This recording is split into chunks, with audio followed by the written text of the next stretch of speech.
చెల్లి పెళ్లి చేయాలి మళ్ళీ మళ్ళీ అన్నట్టు కడప స్టీల్ ఫ్యాక్టరీకి శంకుస్థాపనలు చేయాలి మళ్ళీ మళ్ళీ లాగా తయారైంది ఈరోజు. టెంకాయలు కొట్టే ప్రాజెక్టుగా కడప స్టీల్ ఫ్యాక్టరీ గత పాలకులు తయారు చేశారు. ఇది ఎక్కడి న్యాయమని అడుగుతున్నాం.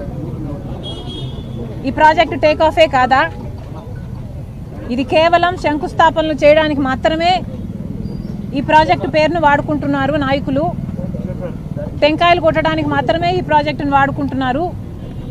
మేము సింబాలిక్గా టెంకాయలు కొడితేనన్నా మీరు కొట్టిన టెంకాయలు గుర్తొస్తాయి, మీరు చేసిన శంకుస్థాపనలు గుర్తొస్తాయి అని ఈరోజు కాంగ్రెస్ పార్టీ ఈ ప్రయత్నం చేస్తుంది. నిజానికి కడప స్టీల్ ఫ్యాక్టరీ రాజశేఖర్ రెడ్డి గారు ఎంతో చిత్తశుద్ధితో ఎంతో కోరికతో ఈ ప్రాంతమంతా అభివృద్ధి చెందాలి అని, ఈ ప్రాంతం తలరాతను మార్చాలి అని చేపట్టాలనుకున్న ప్రాజెక్టు. కడప స్టీల్ ఫ్యాక్టరీ వస్తే ఈ ప్రాంతమంతా సస్యశ్యామలం అవుతుందని, ఇక్కడ కడప బిడ్డల జాతకాలు మారిపోతాయి అని, ఎంతోమందికి మేలు జరుగుతుంది అని రాజశేఖర్ రెడ్డి గారు కడప స్టీల్ ఫ్యాక్టరీ రావాలి అని ఉద్దేశించారు. నిజానికి రాజశేఖర్ రెడ్డి గారు ఉన్నప్పుడే కడప స్టీల్ ఫ్యాక్టరీ కోసం ఎన్నో ప్రయత్నాలు చేసి దీన్ని సాకారం చేయాలి అని పూర్తి బ్లూ ప్రింట్ కూడా తయారు చేశారు. 10,000 ఎకరాలలో 20,000 కోట్ల పెట్టుబడితో 20 మిలియన్ల టన్నులు ఉత్పత్తి చేసే కెపాసిటీ గల ప్లాంట్ని ఇక్కడ ఏర్పాటు చేయాలి అని మొత్తం ప్లాన్ రెడీ చేశారు రాజశేఖర్ రెడ్డి గారు. రాజశేఖర్ రెడ్డి గారు ఉద్దేశం ప్రకారం 25,000 మందికి ఉపాధి కల్పిస్తుంది ఈ ప్లాంటు, డైరెక్ట్ ఎంప్లాయ్మెంట్ ఇస్తుంది. ఇంకో 1,00,000 మందికి ఇండైరెక్ట్ ఎంప్లాయ్మెంట్ ఇస్తుంది ఈ ప్లాంటు అన్నది రాజశేఖర్ రెడ్డి గారి ఉద్దేశం అయితే, మరి ఈరోజు ఏమైంది? ఎక్కడికి పోయింది?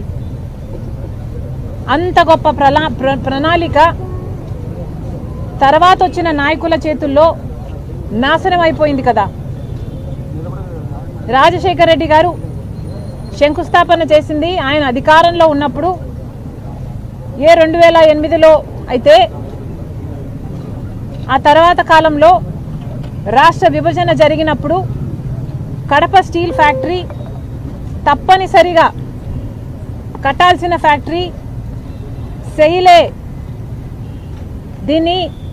సెయిల ఆధ్వర్యంలోనే దీన్ని కట్టాలి అని విభజన హామీలలో ఒక హామీ కడప స్టీల్ ఫ్యాక్టరీ.